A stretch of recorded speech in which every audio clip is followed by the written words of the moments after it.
Marketing bu faqat reklama emas. Reklama esa Instagramda post joylash emas. Marketing nima o'zi?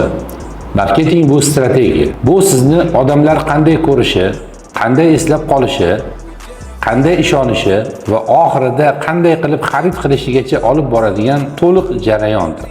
Bu jarayonda xaridoringizni tanib olishingiz, mahsulotingizni unga qanday ko'rsatishingiz, narx siyosatingiz, qayerda va qanday qilib xaridorga ko'rinishingiz. Reklama esa marketingning ichidagi kichik bir bo'lim hisoblanadi.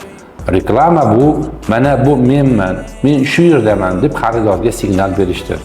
Kimga qanday uslubda gapirayotganingiz, mana shularning hammasi yig'ilib marketing deyiladi.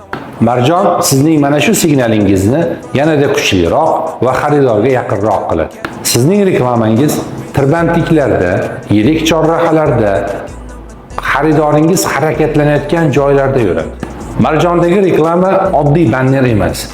Uni xaridorning ko'z oldida yurgan, harakatlantiradigan brendga aylantiradi. Ya'ni bu degani, sizning reklamangiz har kuni xaridoringizning yonida yurib, unga sizni eslatib turadi.